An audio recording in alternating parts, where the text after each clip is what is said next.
والصلاة والسلام على سيدنا محمد أشرف الأنبياء والمرسلين وعلى آله وأصحابه والتابعين بإحسان إلى يوم الدين.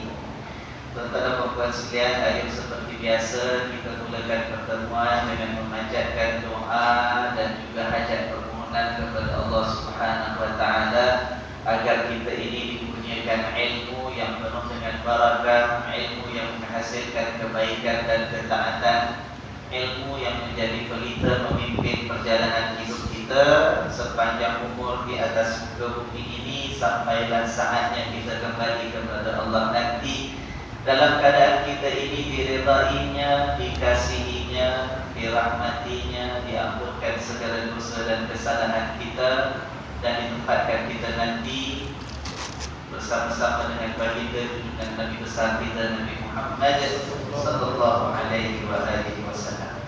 Dengan niat dan doa yang demikian, Al-Fatihah. A'udzu billahi minasy syaithanir rajim. Bismillahirrahmanirrahim. Alhamdulillahi rabbil alamin.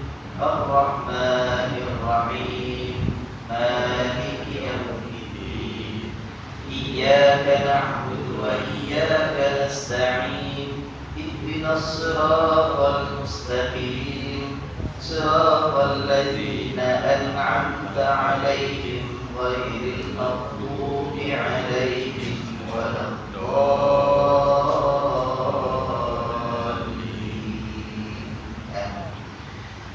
Alhamdulillah, syukur kita kepada Allah Subhanahu wa taala malam ini kita dikurniakan kesehatan tubuh badan, kelapangan masa untuk kita bertemu dalam kita meneruskan kuliah kita di dalam melihat dan mengambil iktibar daripada kisah-kisah yang terdapat di dalam kitab suci Al-Quran. Malam ini ada 3 perkara. Satu, saya nak jawab satu soalan dan pertanyaan yang minggu lepas saya terima. Nombor 2, nak berikan sedikit lagi uraian kepada apa yang kita bincangkan minggu lepas. Dan yang ketiga, baru kita masuk ayat yang baru pada minggu ini. Baik, pertama, ada pertanyaan diajukan, katanya minta pandangan hukum bagaimana dengan isu yang dihadapi dalam keluarga seorang suami mengizinkan istrinya bekerja kerana istrinya ingin membantu dengan tanggungjawab perbelanjaan keluarga. Okey, kerana pendapatan suami sangat sederhana. Jadi isteri berjanji bila dah kerja, dapat gaji, ada pendapatan, akan digunakan untuk membantu suami, meringankan perbelanjaan keluarga. Persoalannya ialah setelah bekerja, si isteri tak kasih duit pada suami. Macam mana Ustaz hukumnya? Bismillahirrahmanirrahim. Begini tuan-tuan, saya tidak mahu melihat isu ini sebagai satu persoalan hukum. Sebab dalam isu seperti ini, kalaulah penyelesaiannya hanya ingin dicari dari sudut hukum, maka dia tidak akan menyelesaikan masalah. Hukum halal ke, haram ke, dosa ke, tidak ke, boleh ke, tak boleh ke, mana yang wajib ke, yang tak wajib ke, tak akan selesaikan masalah. Isunya lebih kepada isu komunikasi, perbincangan dan perhubungan di antara suami isteri, mencari jalan uraiannya. Bagaimana hendak dicari penyelesaian bagi memastikan yang terbaik bagi meneruskan keharmonian rumah tangga yang telah dibina. Dia ada banyak aspek dan banyak kemungkinan. Saya kalau jawab dengan satu jawapan yang muktamad, clear cut answer, dibimbangi akan digunakan oleh pihak yang penanya untuk mengarahkan ataupun menekan pasangan hidupnya. Saya tak tahu yang tanya ni suami ke, yang tanya isteri, yang tanya bapak mertua ke, maknya sendiri, saya tak tahu. Ya kan? Ada banyak kemungkinan. Kemungkinan isteri berubah pikiran. Kemarin dah janji bila ada pendapatan dan gaji nak beri sebahagian pada suami. dengan niat nak ringankan keperluan keluarga. Tapi kemungkinan berlaku sesuatu yang menyebabkan isteri berubah pikiran. Mungkin dia melihat ada sesuatu keperluan, mungkin dia lihat ada sesuatu tabiat suami yang mana dah kasih sekali gaji kedua bulan bekerja dah diberi, tapi suami mungkin tak gunakan secara bijak. Kemungkinan saya tak tahu ceritanya. Bagi seorang wanita mungkin dia berfikir, yalah kemarin dah janji nak kasih abang, bulan pertama saya dapat gaji, saya kasihlah 500 pada abang. Abang tak gunakan untuk bayar bil hutang-hutang yang lama. Abang pergi buat belanja kawan lah, apalah yang tak penting. Bulan kedua saya sabar, saya tegur, saya kasih lagi. Abang belanja untuk apa macam-macam. Itu satu kemungkinan. Nampak tak? Kemungkinan suami agaknya ada janji juga dengan isteri. Bukan isteri aja yang janji. Dalam pertanyaan sebut, janji isteri kalau dah dapat gaji kasih sebagian pada suami. Setelah suami pun ada janji apa pada isteri, kita tak tahu. Wallahu a'lam bishawab. Apakah sebab suami mengizinkan isteri bekerja ataupun sebab isteri minta izin untuk buat bekerja? Mungkin lebih daripada satu sebab. Mungkin nak meringankan tanggungan suami itu satu saja sebabnya. Mungkin ada sebab kedua, sebab isteri kat rumah, anak tak ada. Walaupun dalam rumah tangga belum dikurniakan anak, tidak ada tanggungjawab untuk membesarkan anak, memperhatikan anak. Isteri seorang yang terpelajar, dia boleh buat sumbangan yang lebih besar kepada masyarakat. Maka dengan itu suami pun ada buat perjanjian, tak apalah ayah nanti kalau kerja ayah tak bantu abang, bantulah, tak bantu pun tak apa, abang janji abang tak akan paksa ayah berhenti selagi ayah perlu untuk memberi sumbangan kepada masyarakat. Wallahu a'lam, mungkin dia bekerja jadi guru, mungkin kerja kat masjid, mungkin dengan persatuan. Wallahu a'lam. Jadi banyak bahagian aspek yang harus diperhatikan.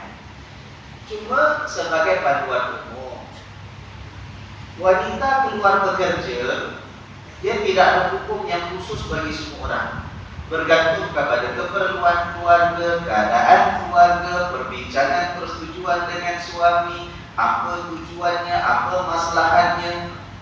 Kemudian kalau keluarga tadi katalah merupakan keluarga yang mempunyai anak-anak kecil, anak 3 orang masih bersekolah.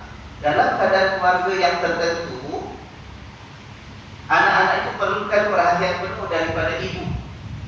Yang mana kalau keluar ibu itu bekerja, mungkin menjejas perhatian yang perlu diberikan kepada anak, maka itu hukumnya berbeza. Dengan keluarga yang lain, mungkin anak 4 orang tapi dah besar-besar semua, yang tak perlukan lagi perhatian sepenuh masa daripada isteri. Isteri boleh keluar menyumbang juga kepada masyarakat sebagai contoh, ya kan? Jadi tidak ada hukum yang satu yang muktamad. There is no one standard answer dari segi hukum untuk semua keadaan. Itu pertama. Kedua, dari segi janji tuan, nasihat saya ialah dalam hubungan suami isteri, jangan sangat mudah kita memberi janji tetapi tidak tepati. Dibimbangi hati kita ini tidak dimurnikan, tidak dipelihara oleh Allah Subhanahu wa taala.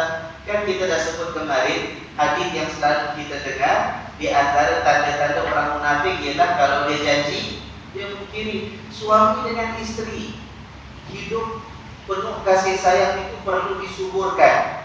Bayangkan kalau ada hati milik suami atau hati milik isteri, itu dibiarkan dimasuki penyakit ciri munafik dengan sebab berjanji tetapi tidak mahu tepati.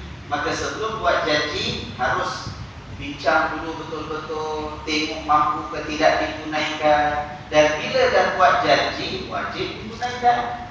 Kecuali kalau menunaikan janji yang telah dibuat itu akan menyebabkan sesuatu keburukan yang kemarin kita tidak sangka dan tidak jangka. Itu lain. Kalau kita dah janji, katalah, okey lah, insya-Allah besok kita jumpa kat masjid solat zuhur. Sebab lepas zuhur mungkin ada urusan nak buat sama-sama, janji sama-sama, wajib ditunaikan. Tetapi kalau berlaku sesuatu keadaan yang menyebabkan kalau pula kita pergi tunaikan janji itu akan menimbulkan kemudaratan yang besar. Katalah pada waktu itu anak kita jatuh sakit kuat, pukul 11 pagi, ya kan? Datang sempurnya, bahaya, kena bawa pergi hospital.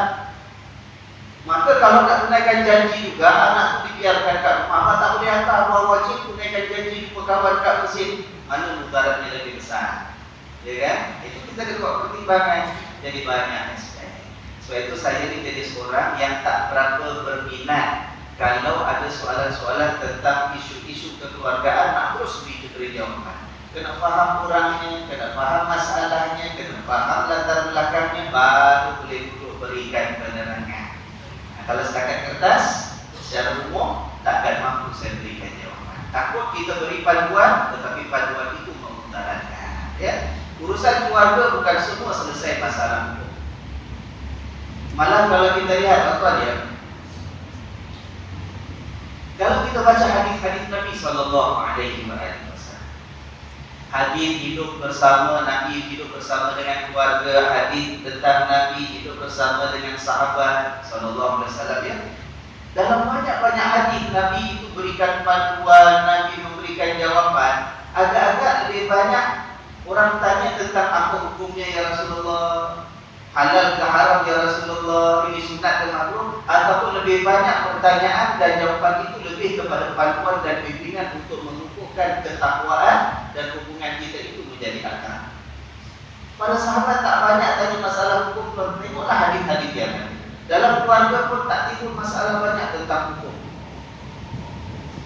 Sebab hubungan manusia dengan manusia itu lebih banyak bersangkutan dengan isu keperluan, isu masa depan, keutamaan, perasaan, perhubungan, ya kan? Di samping itu ada sedikit masalah. Ya, jadi suami istri selesaikan dengan cara baik untuk bincang-bincang. Jangan tengah penat nak bincang masalah yang berat. Jangan tengah marah nak bincang masalah-masalah yang parah. Akhirnya untuk keluarga kita tenang-tenang, ajak pergi makan sate bayi lebih, katalah jalan kurang, di bawah sinaran lampu pula, sinar rembulan. Tapi maghrib jangan lupa lah, sambil makan sate sambil bincang baik-baik, ya kan? InsyaAllah Allah berikan jalan keluar kepada isu yang dihadapi. Yang kedua, sebagai lanjutan apa yang kita bincangkan ayat minggu lepas, ayat berapa? 86. Tentang ucapan salam. Ingat tak? Kita katakan kemarin, persoalannya ialah, boleh ke tidak kita menjawab salam yang diberikan oleh orang bukan Islam? Ingat tak kita bincang, ada pendapat kata boleh, tapi yang ringkas jawab wa'alaikum saja. Al-Imam Asy-Sya'bi mengatakan jawab boleh dengan wa'alaikumussalam, bukan wa'alaikum saja. Al-Hasan Al-Basri kata wa'alaikumussalam warahmatullah pun boleh. Itu dah kita bincangkan kemarin, ya. Kita kata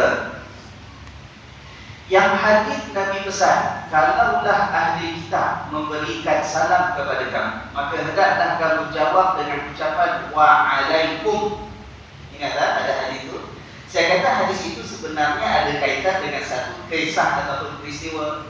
Kan ada sekumpulan orang Yahudi datang jumpa Nabi, waktu itu ada Sayyidatuna Aisyah. Mereka mengucapkan apa? Bukan Assalamualaikum, bukan Assalamualaikum. Celaka kau ya Muhammad sallallahu alaihi wasallam. Ingat tak kisah tu? Baik.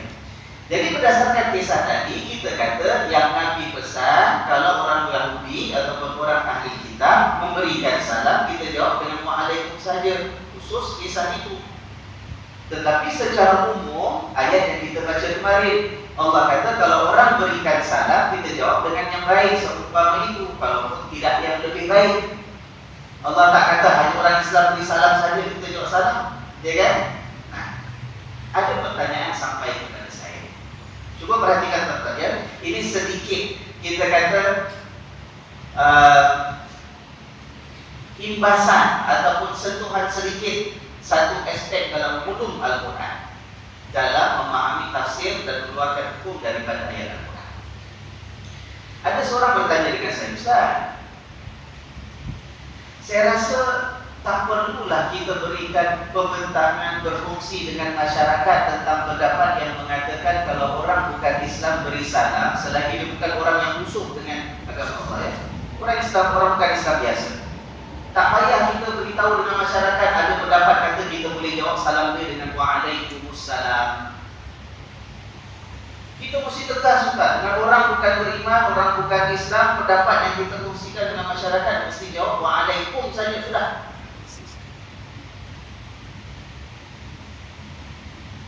Sedangkan dia kata yang kita kaitkan perintah Nabi jawab dengan wa'alaikum dengan kisah khusus Rasulullah SAW dengan Sayyidatuna Aisyah diberikan ucapan assalamualaikum oleh orang Yahudi. Dia kata itu kisah khusus, memang ada kisah khusus. There is a special incident yang happened. Tetapi bila Nabi jawab kasih panduan, Nabi jawab secara umum. Nabi kata bila orang-orang ahli kitab beri salam jawab wa'alaikum sahaja. Lalu dia sebut satu kaedah. Ini cuba faham ya. Ada kaedah dalam ulum Al-Quran menyebut bahawa al-ibratu bi umumil lafzi la bi khususis sabab. Dalam kita baca ayat Al-Quran, kita nak mengeluarkan satu pandangan dan satu pendirian. Kaedahnya ialah kita mestilah berdasarkan kepada lafaz yang umum. Perkataan umum itu yang hukum kita. Tentang dia khusus sebab cerita yang tertentu itu tak menjadi perkiraan kita. Dia faham tak maksudnya? Ya kan? Dia kata kisah Aisyah dengan Rasulullah SAW kisah khusus.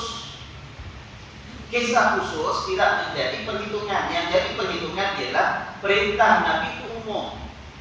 Nabi punya perintah, lafaz yang Nabi gunakan ialah kalau orang ahli kitab beri salam kepada kamu, jawablah dengan wa'alaikum. Dia kata pakai itu sudah urusan umum.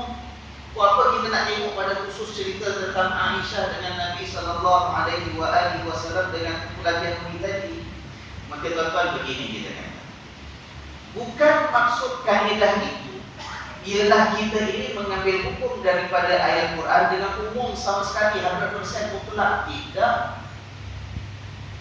Bukan bermakna kaedah itu menuntut kita bila kita nak faham ayat Quran, kita ketepikan sama sekali kisah yang ada di sebalik turun ayat tersebut, ataupun kisah yang berlaku di sebalik sesuatu hadis Nabi SAW. Tak boleh buang sama sekali. Sebab kalau kita buang kisah-kisah itu tak diambil kira, kita jadi pegangan kita kadang-kadang keliru. Ayat itu cerita tentang sesuatu keadaan yang tertentu. Kita nak umumkan sama sekali. Sebagai contoh ya, ada ayat dalam Al-Quran yang menyebut lebih kurang maksudnya ialah bunuhlah orang-orang musyrikin, bunuh mereka. Di mana sahaja kamu berjumpa dengan mereka. Ada ayat Quran. Allah kata orang musyrikin dibunuh aja. Jumpa kat mana pun, asal jumpa bunuh aja. Tuan-tuan, lafaz ni umum. Allah tak cakap orang musyrikin orang yang macam mana A, B, C, ciri-cirinya. Tak ada. Umum orang musyrikin. Allah kata bunuh. Allah kata mana saja jumpa, mana je. Tak pasar, kat tepi padang, bawah bukit, atas bukit, tepi jalan. Mana saja kata Allah SWT. Nah, kalau kita tak cermat, kita ingat kita tahu ulum Quran. Kita ingat kita tahu kaedah yang para ulama gunakan. Kita pakai kaedah tadi, kita kata yang diambil kira ialah umum lafaz, bukan khas khusus sebab ceritanya. Apa jadi tuan hidup kita? Kalau kita faham Quran macam pergi jumpa mana-mana tembak sini, sembelih dia leher dia, tak rasa bersalah pasal Quran cakap macam. Tapi nak faham maksud ayat itu, kena ambil kira apa cerita di sebaliknya, supaya kita faham suasananya, latar belakangnya. Rupa-rupanya ayat itu cerita tentang waktu peperangan berhadapan dengan musuh Allah yang nak menghancurkan Islam zaman Nabi SAW. Zaman peperangan berlaku itu bila datang pertempuran dengan musuh sedang mengangkat senjata, kita tak bunuh dia, dia bunuh kita. Kita tak tewaskan dia, dia hancurkan agama kita. Sebagai contoh kan, terang-terangan musuh itu tak boleh kasih cat lah. Jumpa orang macam itu dalam suasana peperangan, bunuh. Perang. Nampak tak? Boleh tak kita kata ayat ni kita kena tengok umum lafaz saja Ustaz, jangan tengok kisah dia. Tak tengok kisah kita tak faham. Main umum semua minggu lepas ya. Rasul sallallahu alaihi wasallam mengatakan, kalau ahli kitab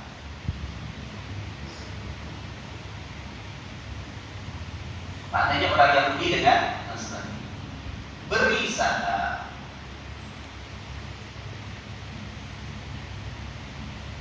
maka jawab dengan wa'alaikumsalam, wa'alaikum.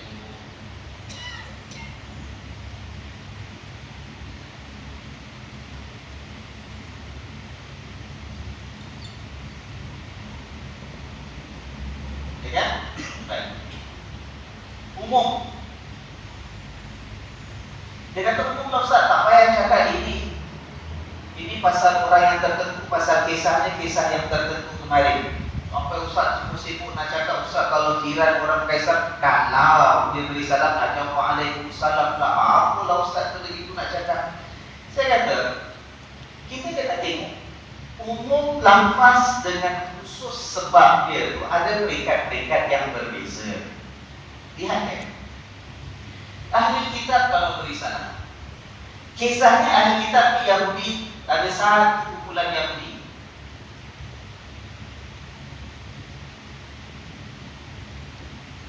yang datang jumpa dengan Nabi, ya kan? Pendapat yang saya pegang yang mengatakan boleh jawab salam dengan waalaikumsalam bukan bermakna saya menolak hukum lafaz ini. Sebab satu kumpulan Yahudi pada waktu itu, kalau kita besarkan sikit, satu kumpulan Yahudi ya, kita besarkan sikit, bila Nabi kata ahli kitab termasuk orang Nasrani, ya kan? Kalau kita besarkan lagi, orang Yahudi, orang Nasrani, ahli kitab, ada yang baik dan ada yang memusuhi kita, ya kan? Kalau kita besarkan lagi, orang-orang yang bukan Islam, bukan setakat ahli kitab saja. Ada yang orang sembah berhala, ada orang yang tak percaya ada Tuhan sama sekali, betul tak? Yang dikatakan pegang kepada hadis ataupun pegang dengan ayat Quran, jangan hanya kepada khusus sebab kita kata tak bolehlah apa yang Nabi sebut ini hanya merujuk kepada orang Yahudi yang jumpa Nabi itu saja. Katalah yang datang jumpa Nabi liburan, kita andaikan liburan ya, cuba maafkan. Andaikan jumpa Nabi liburan. Kita tak cakap bahawa yang perintah Nabi ni wa'alaikum hanya kepada yang liburan saja, tak. Dia umum lebih daripada itu, ya kan? Yang kita kata ialah Yahudi ke, Nasrani ke, yang sembah berhala ke, umum. Tapi yang macam mana, bukan semua sama sekali kita tak boleh cakap waalaikumsalam. Kita kata seperti mana mereka yang liburan tu, kalau liburan mereka dilarang ataupun kita dilarang jawab salam mereka lebih daripada waalaikum, sebab ada ciri-ciri mereka yang tertentu. Apa ciri mereka? Sebab mereka datang jumpa Nabi, menghina Nabi, mencemooh Nabi, memaki Nabi, kata assalamualaikum. Maka kita umumkan, kita kata sekarang ini tak kiralah Yahudi ke, Nasrani ke, siapa ke, kalau datang mencemuh kita dengan merosakkan perkataan salam tadi, dia cakap assalamualaikum tapi kita tahu dia menghina kita, maka kita kata siapa sahaja yang dalam keadaan demikian itu, kita jawab dengan hanya wa'alaikum. Nampak tak? Jadi kita umumkan ke kita khususkan? Kita umumkan, tapi ada pengkhususan yang tertentu. Nampak tak? Ingat ya, ada kaedah-kaedah tertentu yang digunakan oleh para ulama dalam bab fikih ke, dalam bab tafsir ke, dalam bab hadis ke. Jangan kita dengar satu statement, satu frasa, terus kita kata, wah inilah kaedah kita gunakan, terus kita punya pendapat itulah sahaja yang betul. Dia ada perincian-perinciannya. Ayat Quran memang pakai lafaz umum, bukan kisah yang khusus sahaja. Kalau misal kata ada ayat Al-Quran yang cerita tentang keburukan satu golongan munafikin. Sebagai contoh, orang munafik tak buat apa, Allah turunkan ayat menyindir mereka. Nampak tak? Itu khusus. Maka kita katakan, bukan hanya mereka sahaja yang diterimakan teguran seperti itu. Siapa sahaja selain orang-orang munafikin itu pada zaman Nabi, siapa sahaja selain mereka, zaman kita ke, munafik ke bukan munafik, kalau buat benda yang sama, maka dia layak mendapat teguran seperti itu daripada ayat Allah Subhanahu. Itu umumkan, ya kan? Itu umumkan. Jangan sampai kita ini mengumumkan sesuatu ikut suka-suka hati kita. Contoh ya, contoh.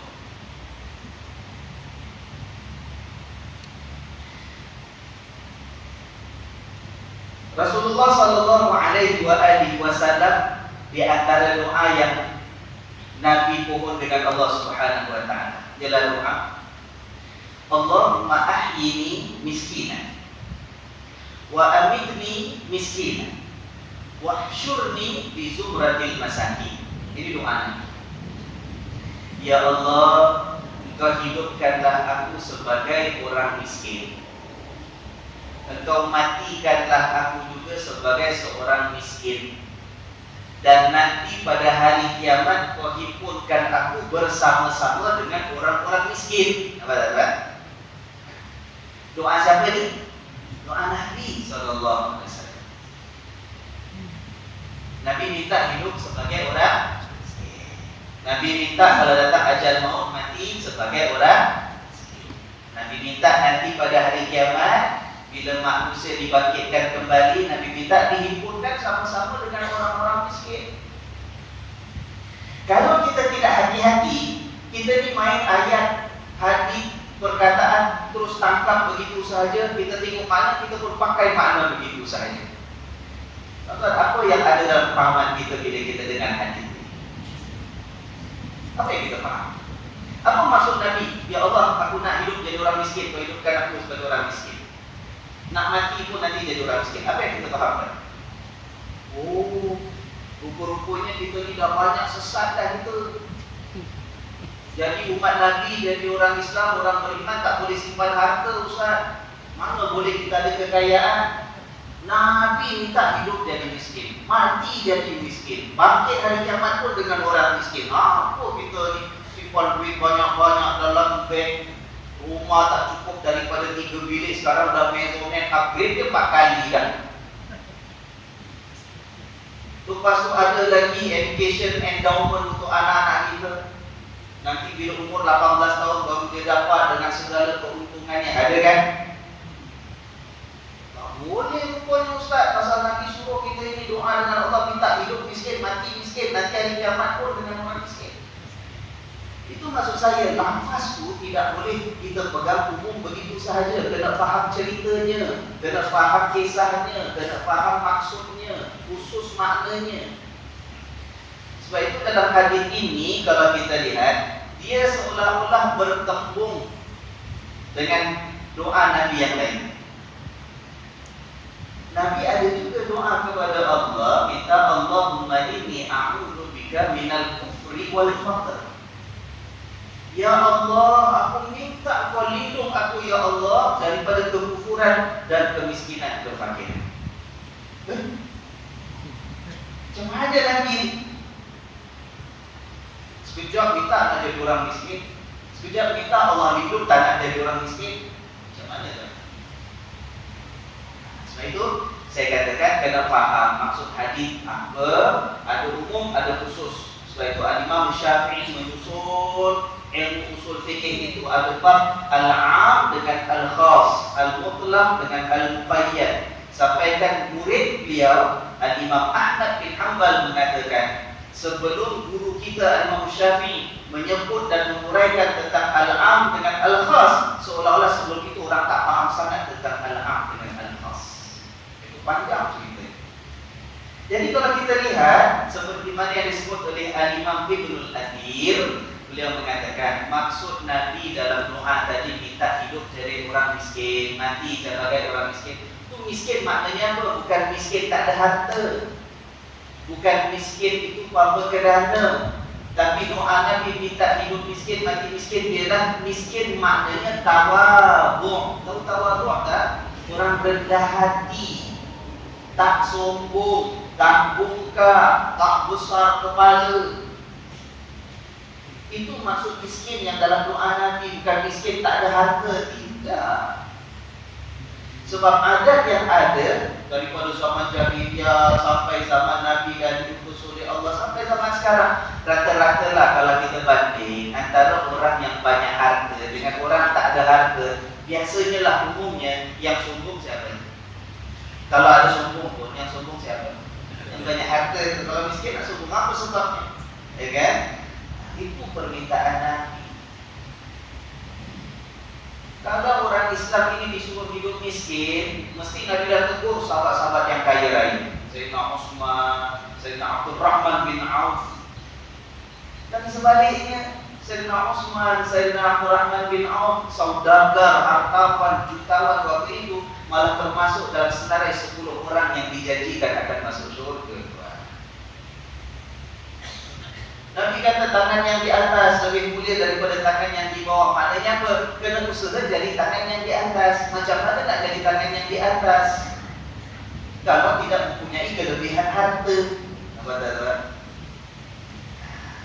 Jadi adalah pas umum, jangan terus ambil umum begitu sahaja. Nabi betul pesan, bila diberikan salam oleh orang ahli kitab, jawab dengan wa'alaikum. Umum. Tapi kita kata ada perincian-perinciannya. There must be distinction between details yang ada. Orang bukan Islam beri salam, orang siapa? Orang bukan Islam yang macam mana? Bentuk dia beri salam bagaimana ukurannya? Baru kita jelas kenapa ada ulama mengatakan boleh jawab ucapan salam mereka dengan wa'alaikumussalam. Jelas tak lima? Kalau tidak nanti semua ayat suka-suka kita, ayat perang, ayat bunuh orang, kita main tembak sembarang aja. Susah kita jadi. Ya, boleh? Allah a'lam. Baik, hari ini kita pindah kepada satu kisah yang berlaku zaman Nabi sallallahu alaihi wasallam. Masih lagi dalam surah An-Nisa. Cuba tuan-tuan lihat ayat 94.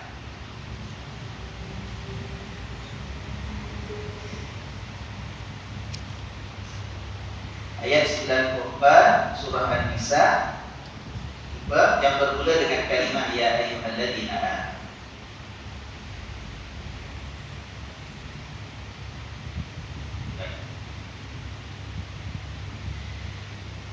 Sudah? Sedia? Jumpa dah? A'udzu billahi minasyaitonir rajim. Ya ayyuhalladzina amanu إذا ضربتم في سبيل الله فتبينوا ولا تقولوا لمن ألقى إليكم السلام لست مؤمنا ولا تقولوا لمن ألقى إليكم السلام لست مؤمنا تبتغون عرض الحياة الدنيا فعند الله مغانم كثيرة كذلك كنتم من قبل فمن الله عليكم فتبينوا إن الله كان بما تعملون خبيرا. Yang bermaksud, wahai orang-orang yang beriman, sekiranya kamu itu dalam perjalanan fi sabilillah, maknanya dalam pasukan yang berjuang di jalan Allah untuk berhadapan dengan musuh. Fatabayyanu, maka hendaklah kamu siasat dulu, maka hendaklah kamu selidik dulu. Bukan terjemahan yang tuan-tuan ada? Betul? Teliti dulu. Investigate. Okay? Siasat, teliti dulu. Wala taqulu, dan janganlah kamu katakan liman alqa ilaikumussalam, kepada orang yang mengucapkan salam kepada kamu. Ada kaitan salam ayat kemarin. Jangan kamu kata kepada orang yang berikan salam kepada kamu, lasta mu'mina, kau ni bukan orang beriman lah. Jangan cakap demikian. Tamtamuna aradal hayatid dunya. Sedangkan kamu sebenarnya mengharap-harap, yang kamu tak kejar ialah untung hidup ataupun harta dunia, itu yang kamu hendakkan. Fa'indallahi maghanimu katsira. Maka ketahuilah bahawa di sisi Allah itu sebenarnya ada keuntungan yang sangat besar. Kisahnya apa tuan? Jadi rumusan ayat ini ialah Allah ingatkan pada orang beriman. Hai orang beriman, kalau dalam suasana perang kamu keluar untuk berjuang di jalan Allah sekalipun, kalau ada orang berikan salam kepada kamu, jangan cepat-cepat katakan kita nafikan, kita tolak, tak boleh pakai punya salam, bukan orang Islam. Tak boleh. Tapi kata tabayyamu, selidik dulu, teliti dulu, cek dulu, siasat dulu. Manalah tahu dia betul-betul Islam, cuma kita tak kenal. Jangan. Ya, siasat dulu. Kisahnya apa tuan? Kalau kita buka kitab-kitab tafsir, sabab nuzul ataupun kisah di sebalik turun ayat ini ada beberapa riwayat. Ada yang mengatakan bahawa ini kisah tentang sahabat yang bernama Al-Miqdad radhiyallahu anhu. Dia bunuh seorang yang dia sangka orang itu bukan Islam, tapi ternyata kemudian dia orang Islam. Ada riwayat yang lain mengatakan benda ini ataupun peristiwa ini berlaku kepada sahabat yang namanya Usama bin Zaid radhiyallahu anhu. Ada riwayat yang lain pula menceritakan bahawa pernah juga berlaku pembunuhan dilakukan oleh seorang sahabat yang bernama Muhallim bin Jahdamah radhiyallahu anhu. Ada banyak riwayat. Dan riwayat-riwayat ini dikaji oleh para ulama. Ada yang mengatakan riwayat itu sahih, yang ini kurang sahih, yang itu riwayat kuat, yang ini kurang kuat. Itu dikaji oleh para ulama.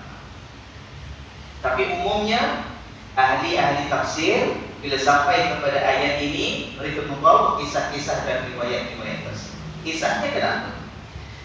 Dalam sebuah riwayat menceritakan ada satu kumpulan pasukan tentera dihantar oleh Nabi sallallahu alaihi wasallam untuk berangkat menuju ke satu kampung. Biasa kalau seperti ini adalah kerana penduduk kampung tadi khianat dengan Nabi ataupun mereka tidak menunaikan janji hidup berdamai dengan orang-orang Madinah. Ada sesuatu pengkhianatan mereka dah lakukan, Nabi hantar tentera untuk menghukum orang-orang kampung tersebut. Jadi pasukan tentera ini keluar. Sampai kat sana orang-orang kampung dah lari lah, takut nak berhadapan dengan tentera Rasulullah sallallahu alaihi wasallam. Tinggalkan rumah masing-masing, kebun masing-masing, yang ada hanya segelintir sahaja yang tinggal di kampung tadi.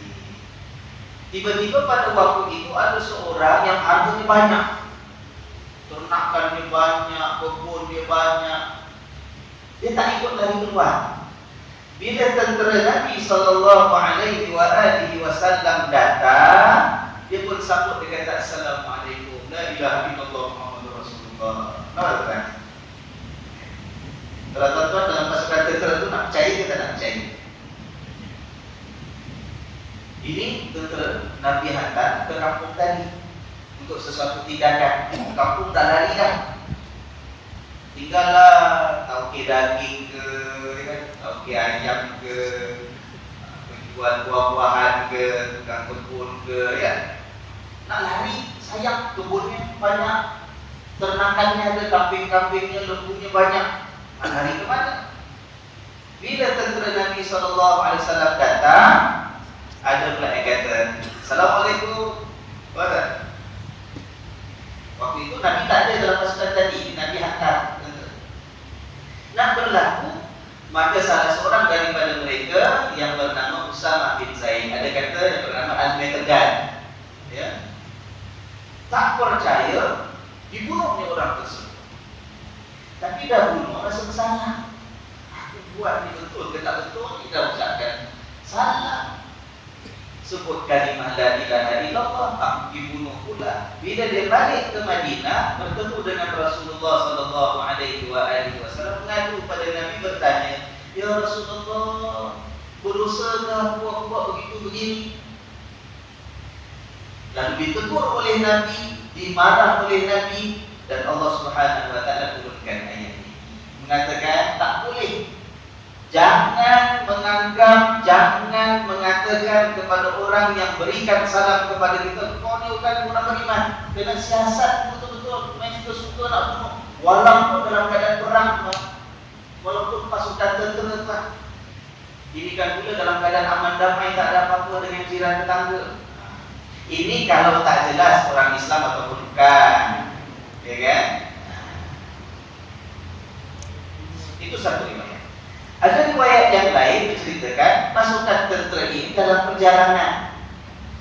Dalam perjalanan jumpa dengan seorang yang sedang jaga kambing dia, kawasan Bukit Kau.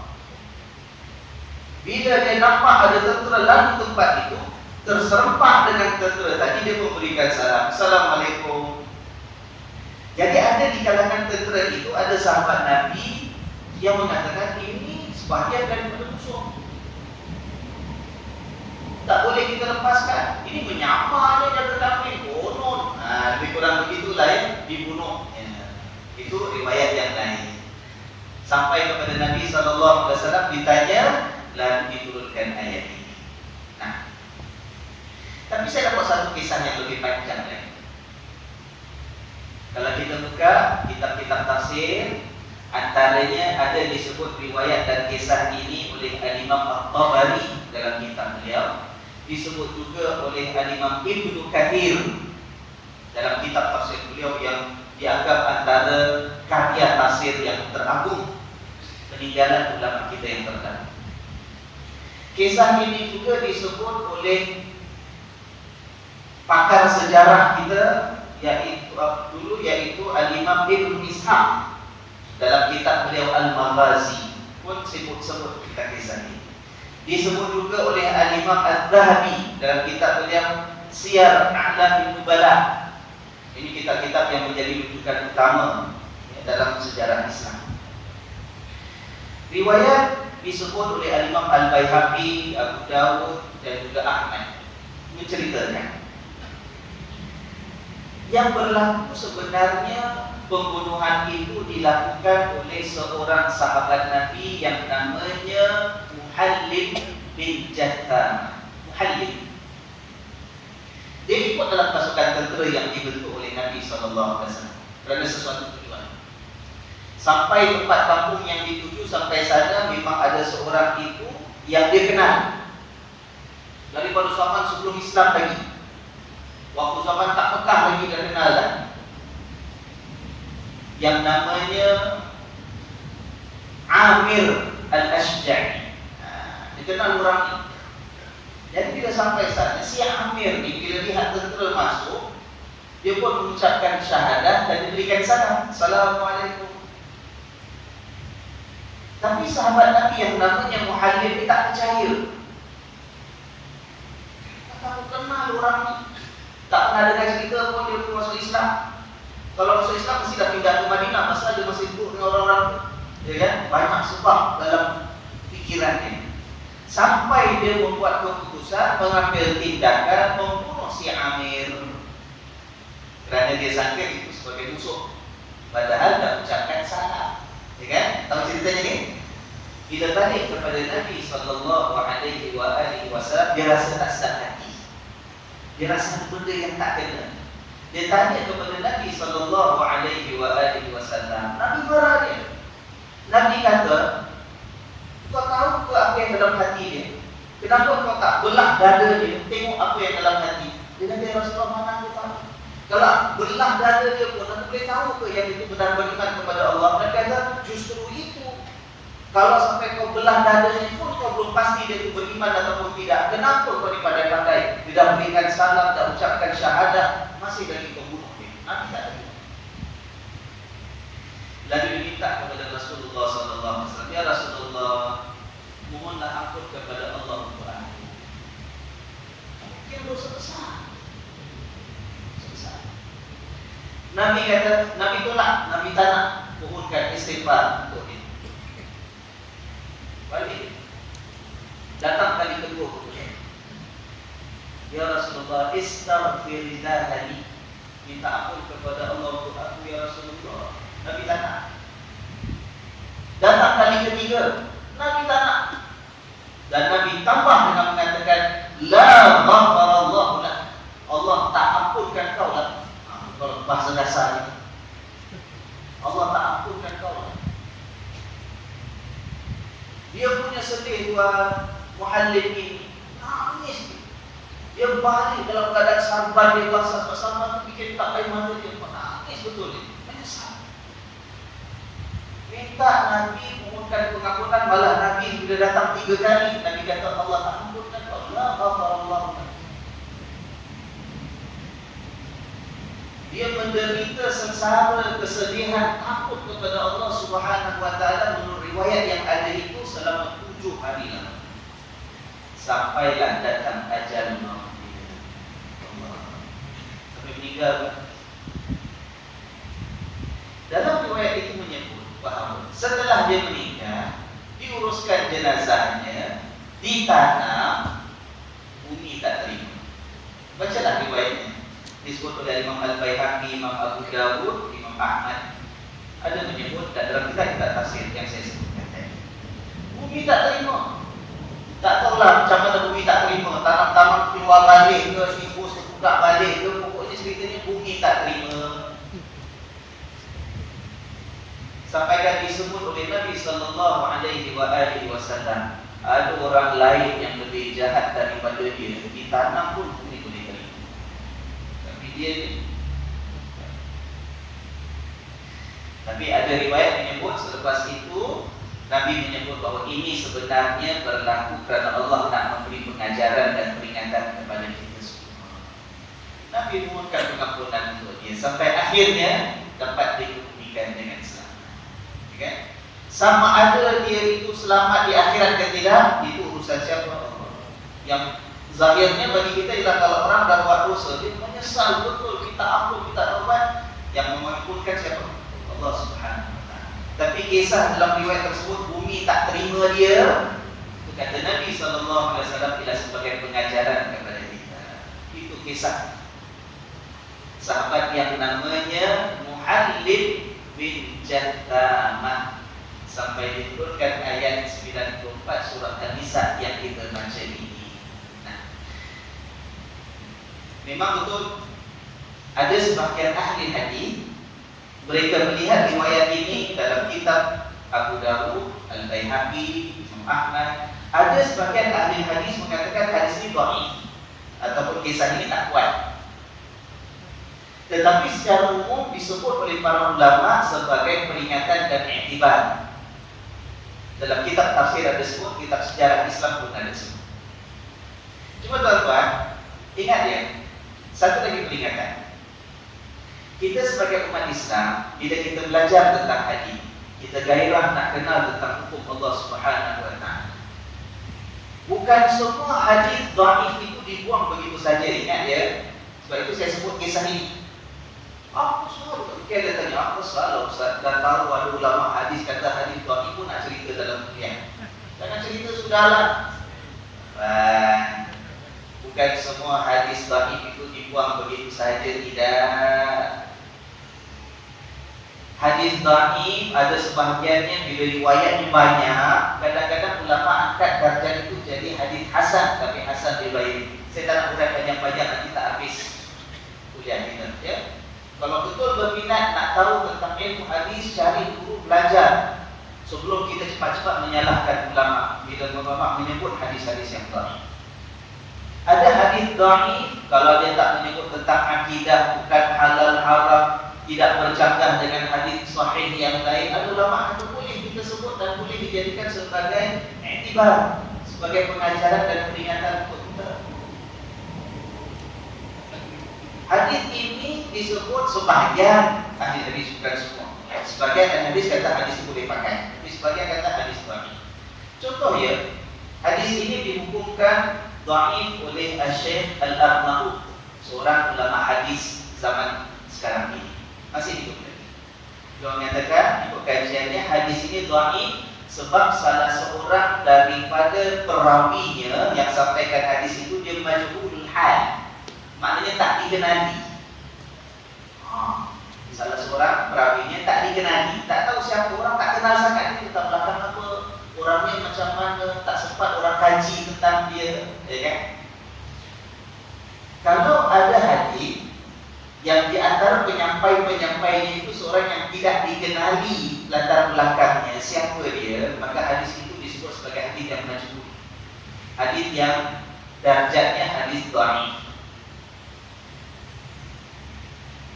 Tapi bukan bermaksud 100% hadis itu tak dipakai. Kenapa? Orang yang tak dikenali, kerana berhati-hati, hadisnya kita tak kata sahih. Tapi manalah tahu kalau orang itu, kalau ada kesempatan orang kaji, mungkin orangnya orang baik. Mungkin orangnya, orang kalau sampaikan hadis, boleh terima hadis, cuma orang tak kenal dia. Orang tak sempat kaji tentang dia mungkin. Apa tuan? Sebab itu para ulama kata hati-hati. Mungkin yang kita terima riwayatnya disebut dalam kitab Bukhari ke, kitab Muslim ke, kitab Abu Dawud ke, kitab Tirmizi ke, tapi mungkin ada riwayatnya disebut dalam kitab yang lain yang kita tak jumpa sekarang. Berapa banyak kitab-kitab dikarang oleh para ulama yang pupus, hilang, yang belum dicetak, masih lagi sebagai manuskrip. Waktu tentera Mongol datang menyerang Baghdad, di antara gedung ilmu yang paling besar yang menyimpan khazanah kitab yang ratusan ribu banyaknya, jutaan malah dikatakan, itu satu institusi namanya Baitul Hikmah yang ada di Baghdad. Baitul Hikmah itu diasaskan oleh Khalifah kedua Daulah Abbasiyah, yaitu Khalifah Mansur. Tapi bila datang tentera Mongol beberapa ratus tahun selepas itu, hancur habis. Kitab-kitab semua dibuang, dihancurkan, dimusnahkan, dibakar oleh tentera Mongol. Jadi sekarang apa yang ada ialah apa yang Allah izinkan kita dapat kitabnya di tangan kita. Tidak ada orang boleh mengatakan bahawa kalau satu orang itu tidak dikenali maka kita tolak sama sekali hadisnya. Belum tahu.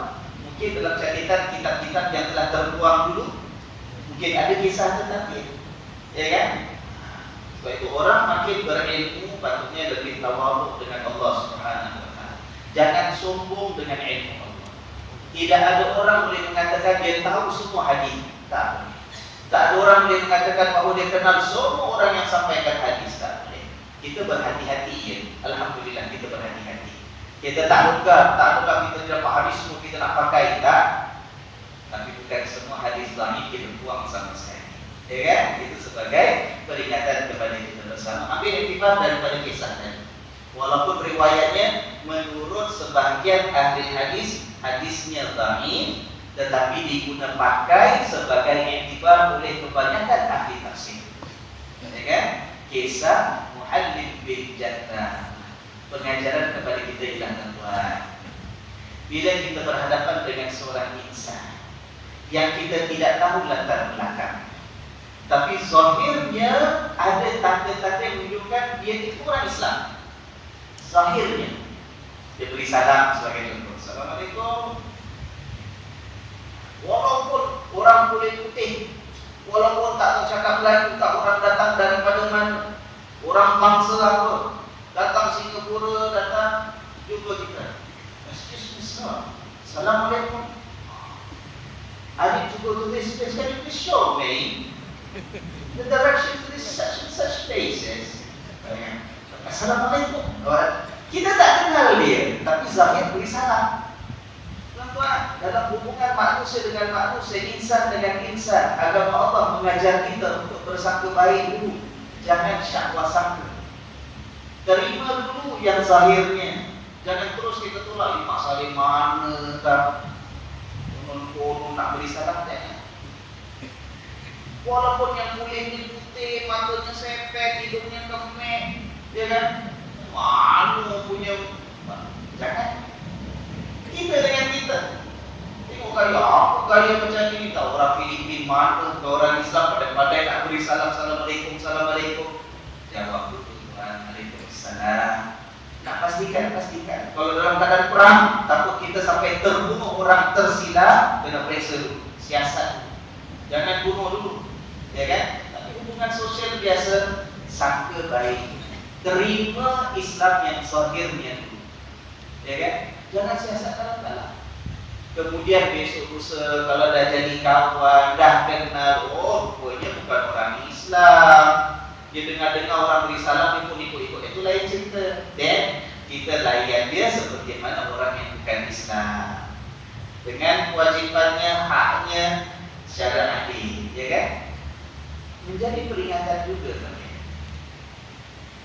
Kalau kita baca kitab-kitab tafsir menyebut satu riwayat hadis Nabi SAW menerangkan, man a'ana ala qatli muslimin walau bi syatri kalimah, barang siapa yang menolong orang lain membunuh seorang muslim walaupun dengan setengah perkataan, atau setengah perkataan, bi syatri kalimah. Ada orang tolong buat aniaya, tangan dia lah, kasih sponsor lah, minta dia tolong orang untuk bunuh orang Islam hanya dengan setengah perkataan. Kata Nabi SAW, nanti pada hari kiamat dia akan dihimpunkan oleh Allah, tertulis di antara dua biji matanya, maknanya di dahinya itu akan tertulis ajisun min rahmatillah. Ini seorang hamba yang akan kecewa dan hampa daripada mendapatkan rahmat Allah. Walaupun dengan setengah perkataan, tapi setengah perkataan itu membantu orang untuk aniaya sampai tertumpah darah seorang muslim. Hari kiamat tertulis di dahinya ajisun min rahmatillah. Ini orang yang hampa kecewa, tidak akan dapat rahmat daripada Allah. Sebab itu kita ini hubungan muslim dengan muslim, kita dengan saudara kita yang beriman, jaga akhlak dan adab.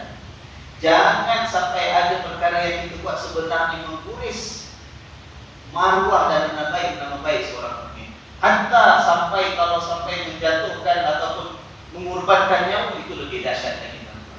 Itu dalam Islam sangka baik satu perkara yang sangat penting. Hormat pada orang. Ada salah kita tegur. Macam dah banyak kali saya sebut. Saya ulang lagi sekali. Jangan mulakan hubungan dengan orang lain dengan sangka buruk sebagai langkah pertama. Bahaya yang besar. Lapangkan hati kita. Terima siapa sahaja. Walaupun mungkin pahaman kita berbeza, mungkin ada amalan dia yang kita tak setuju sebab kita belajar dengan guru yang lain, terima dia seadanya sebagai seorang umat Nabi sallallahu alaihi wasallam. Kita sedang buat persiapan nak sambut Ramadan kan? Sekarang dah sampai pertengahan bulan Syaban.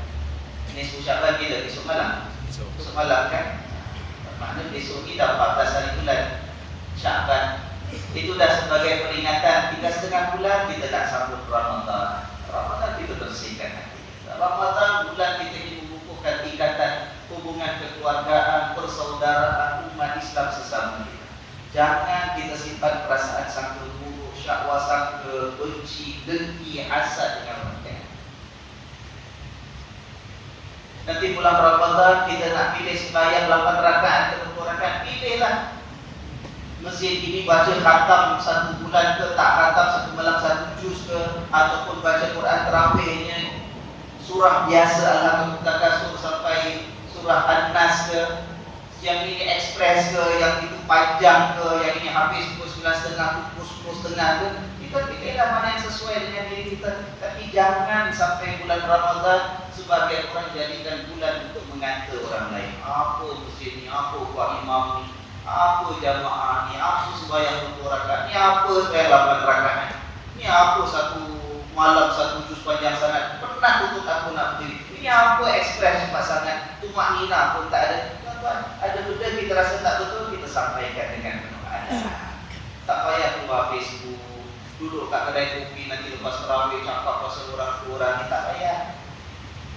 Jumpa dengan Pak Imam, sampaikan maklumat pada maklum balas pada masjid. Pandangan saya kalau boleh dapat pertimbangkan, dapatkan sikitlah rukuk sujudnya ekspres sangat. Saya lutut saya ni dah lama pakai, ya kan? Pelan-pelan kasih nafas sikit. Ataupun yang lambat sangat, taklah pertimbangkan supaya dapat dicepatkan sikit. Yang penting ada tumak nina. Orang tak pergi kerja besok, kan boleh bahasa dia cantik, tulis baik-baik. Dia nak tegur imam Masjid Darul Makmur, tulis kat Facebook, bawa like ni sampai 300. Yang komennya 80 orang, semua kutuk sama. Pada yang lain tak kenal pun siapa. Tak sembahyang kat Darul Makmur pun orangnya. Inna lillahi wa inna ilaihi raji'un. Ya kan? Mudah-mudahan Allah mengukuhkan ikatan persaudaraan di antara kita. Ya kan? Terimalah siapapun umat Nabi itu dengan hati yang terbuka. Kita saling doa mendoakan. Kita diajar dalam solat pun, kita berhadapan dengan Allah pun diajar untuk ingat pada saudara kita. Nak tutup ujung tu, di antara rukun solat kita mesti ada, tak ada tak sah. Tahiyat akhir, betul tak? Dalam tahiyat akhir kita doakan saudara kita, betul tak? Kat mana? Assalamualaikum wa ala ibadillahi shalihin. Ya Allah, salam sejahtera ke atas kami dan ke atas hamba-hamba-Mu yang saleh, ya Allah. Siapa hamba ya Allah yang saleh? Saudara-saudara kita yang sama beriman kepada Allah, yang mengaku umat Nabi SAW. Kita sembahyang seorang-seorang kat rumah, tak ada jamaah, kita sembahyang seorang. Bukan imam, bukan makmum. Kita baca juga tak Assalamualaikum warahmatullahi wabarakatuh. Oh, Ustaz Ismat, necessary lah. Ismat nak doa apa? Saya sembahyang seorang, nak doa apa untuk orang lain tak? Tak, walaupun sembahyang seorang. Tetapi ibadat kita kepada Allah menjadikan kita terikat dengan umat Nabi SAW yang begitu manis. Kenapa dalam salat kita doakan saudara Assalamualaikum wa ala ibadillahi shalihin? Luar salat kita mengutuk, kita menghina, kita mencaci, kita memutuskan hubungan silaturahmi. Allah ampunkan dosa-dosa kita. Ayo kita jumpa insyaAllah minggu hadapan dengan izin Allah. Mudah-mudahan dipanjangkan umur. Tinggal lagi berapa kali kuliah kita sebelum kita cuti Ramadan? 2 ke 3? 2 ya? Minggu depan 7 bulan, kemudian 14. Cukuplah 2 kali. InsyaAllah ya. Ada yang sarankan saya, baru teringat, sarankan saya, Ustaz, kata dia, yang kuliah terakhir sebelum Ramadan cakap pasal puasa lah. Cakap pasal puasa, nanti kita dah lari daripada kita punya tafsir. Okey, gini Pak. Kadang-kadang perlu juga kita tunaikan hajat orang kita. Minggu depan kita datang. Saya nak beri peluang tuan-tuan. Siapa sahaja yang nak bertanya apa pun tentang puasa, boleh tuliskan minggu depan kasih saya. Masa puasa cukuplah. Masa puasa lah, pasal Ramadan lah, Ramadan puasa kan. Pasal nak kahwin pan jangan tanya saya. Walaupun dah ada kemampuan. Okay. Apa saja tuan-tuan nak tanya, insya-Allah harap dicatatkan kertas, minggu depan kasih pada saya. Jadi minggu yang terakhir nanti, 2 minggu daripada sekarang, satu kuliah kita isi untuk berikan respon kepada pertanyaan tentang puasa yang ada. Boleh? Boleh ya? Kalau bisa kata soalan ada 10, alhamdulillah 10 saya rasa boleh jawab habis dalam mungkin 1 jam. Kalau 20, insya-Allah itu gini boleh jawab. Kalau 300, saya pilihlah mana yang sesuai, untuk satu kuliah yang terakhir. InsyaAllah ya, minggu depan tulis, catat, berikan kepada saya untuk saya jawab dalam kuliah yang terakhir nanti 2 minggu dari sekarang. Terima kasih tuan-tuan dan puan sekalian. Kita tutup seperti biasa dengan membaca tasbih. Mudah-mudahan Allah ampunkan apapun kesalahan yang kita buat, kita sebut ataupun yang terlintas dalam hati dan pikiran kita sepanjang kita bersama dalam kuliah ini. Dan kita baca surah Al-Asr sebagai peringatan kepada kita, jangan sampai kita termasuk jadi seperti hamba Allah yang dikatakan rugi. Demi masa manusia itu senantiasa dalam kerugian. Ya, kita tutup dengan baca surah Al-Asr sebagai peringatan kepada kita bersama. Subhanallahumma wa bihamdika asyhadu an la ilaha illa anta astaghfiruka wa atubu ilaik. A'udzubillahi minasyaitonir rajim. Bismillahirrahmanirrahim. Wal 'asri innal insana lafi khusr illa alladziina aamanu wa 'amilus shalihati wa tawassaw bil haqqi wa tawassaw bis sabr. Wassalamualaikum warahmatullahi wabarakatuh. warahmatullahi wabarakatuh.